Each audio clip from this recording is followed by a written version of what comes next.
president-elect antagonizing the very intelligence agencies he will rely on. We're just 16 days from Mr. Trump's inauguration. We have it all covered for you, so let's begin with CNN's Jason Carrol. He is live at Trump Tower in New York. Jason. And Alisyn, good morning to you. It's very clear that the president-elect is not convinced that Russia is behind the hacking, not convinced that the intelligence community knows what it's talking about. And once again, Alisyn, Trump took to Twitter to let everyone know just how he feels. President-elect Donald Trump striking a conspiratorial tone yet again against U.S. intelligence. In a new cryptic tweet, Trump writes, intelligence briefing on so-called Russian hacking was delayed until Friday.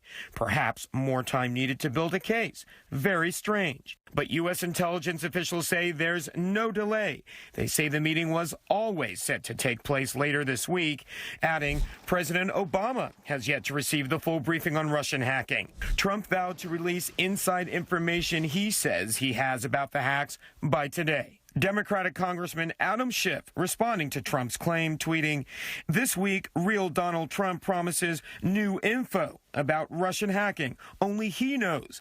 Next week, what really happened at Roswell. One U.S. intelligence official telling CNN the Director of National Intelligence, James Clapper, was not scheduled to be in New York City, where Trump is, until later in the week. Later this week, they will, once the final report on the current situation in Russia is made final by the intelligence community, they have asked for a briefing from senior members of the intelligence community. Officials noting that until now, Trump's team has not scheduled a meeting with the heads of top intelligence agencies. By contrast, President Obama met with the intelligence leaders shortly after being elected in 2008. For months, Trump has continued to cast doubts over the conclusion reached by 17 U.S. intelligence agencies that Russia was behind the election cyber attacks. It could be somebody else. It could be Russia, but it could also be China. It could also be lots of other people. It also could be somebody sitting on their bed that weighs 400 pounds, okay? Maybe there is no hacking. A conclusion the CIA director says is ironclad. I would suggest to individuals who have not yet seen the report, who have not yet been briefed on it, that they wait and see what it is that the intelligence community is putting forward before they make those judgments. And Trump has pointed out the intelligence community has been wrong before, especially when it pointed out that Iraq had weapons of mass destruction. But the CIA director says that the intelligence community has learned much since then, especially in terms of how it analyzes information. Having said that, Russia says it is not behind the hacking. Also, it should be pointed out that Julian Assange, WikiLeaks founder, also says Russia is not the one. Chris? Alisyn? Jason, I'll take it. Thank you very much for all of that information. So let's discuss all of this with our panel. We want to bring in CNN chief political correspondent Dana Bash, CNN political commentator and senior contributor for the Daily Caller, Matt Lewis, and politics editor of TheRoot.com and professor of political science and communication at Morgan State University, Jason Johnson. Great to see all of you. Jason, I'll start with you. How do you think Mr. Trump has not met with the heads of the top intel agencies since he was elected? We know, as we heard in Jason Carroll's piece there, that Barack Obama did 2 days after his election in 2008. Well, I think, Alisyn, is because this is not a priority for Donald Trump. His priority has been going around and doing his victory tour. His priority has been talking to leaders of foreign countries. He is clearly not a president-elect who is interested in or wants to establish a good relationship with the intelligence community. And I tell you this, the real concern about this is not, whether he met with them last week or this week or he's going to meet with them this Friday. It's if you continue to insult the very intelligence communities that you will rely upon once you're elected president, there will not be the kind of relationship he needs to have when there are clear and present dangers against the United States. It's a dangerous and irresponsible precedent on his behalf. So, Dana, what is your best sense of why he's doing this? It can't just be his desire to run into a buzzsaw. Are you hearing anything from the people down there who are close to or involved with these intel briefings who are saying, well, there is this alternative theory, or is it just that his buddy Sean Hannity talked to Julian Assange? I mean, what is it? It very well could be what you just said. But the answer to your question is no. I have not heard anybody who has access to the intelligence community and what they have found who does not think that Russia, that the overwhelming conclusion is that Russia was very likely behind this hacking. So the question is, why is he doing this? Is he just trying to run into a buzzsaw? No, that is not not Donald Trump style. I think what he is trying to do is to sort of blow up any semblance of normalcy when it comes to all of the institutions here in Washington, and the intelligence community is one of them.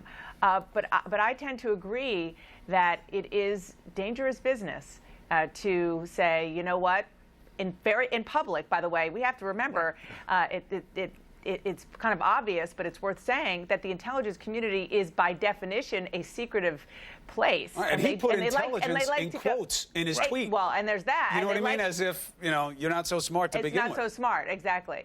But they don't like this kind of public attention at all, never mind getting, you know, kind of the back of the hand from the president-elect. And, you know, hopefully for his sake, Donald Trump's sake, it won't come back to bite him, because they've got power and know-how in places that Donald Trump could only hope for. Matt, is this all connected to the notion that Donald Trump wants a reset with Russia? He has spoken favorably about Vladimir Putin. He wants to see Russia as an ally and to make Russia an ally. And so are these two things mutually exclusive, that he can't meet with the intelligence heads if that's his goal with Russia? Well, I don't know that that should be mutually exclusive, but rationally speaking, that probably is the only argument that really makes sense. We've seen Donald Trump be very hard on China, North Korea, other countries, Iran, and yet for some reason he doesn't want to accept this consensus that Russia was behind the hacking. And it's very curious. Why wouldn't you go along with what the vast majority of experts say is true? Now, the only working theory that I have is that he sees now the big paradigm is not the forces of freedom versus tyranny, but instead Western civilization versus radical Islam. And in that struggle, he sees Vladimir Putin and Russia as an ally. Professor, let's switch topics here. Obamacare, repealing, easy. Replacing, hard. What are you seeing in terms of the main obstacles to success with this move by the GOP? Well, I've said this all along, Chris, that the president was very, very smart when he put this together. Obamacare it's like Jenga. You can't pull out pieces without the whole thing falling apart. And they know this, which is what I think what the Republicans are likely to do is they're going to attempt some sort of repeal, but it's not going to kick in until, say, 2018, after the midterms. Because if you just kick 20 million people off their health insurance, you're not going to be able to get away with it. And one other thing I'll say is this. Right now, they're saying, look, we're going to keep the best parts. We're going to get rid of the parts you can't. You cannot keep things like pre-existing conditions and keeping kids on until 26 unless you have the laws and the taxes to back it up. And the GOP doesn't want to answer that tough question right now. But, Tana, it's just what Jason just said. The timing might actually be in Republicans' favor because nobody gets kicked off for the next year, even if they were to repeal it tomorrow. And by then, they will have cobbled together some plan.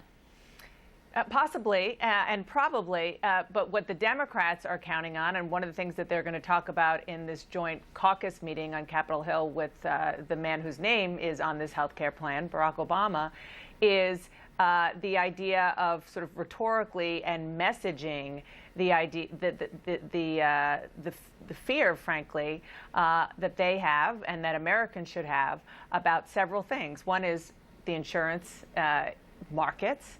And even if the changes don't go in place for a year or 2 years, markets tend to get jittery, and the insurance market is certainly not immune to that. And so what if they say, okay, we're going to repeal but not replace and not change it, or even not take you off the health care rolls for a year or two?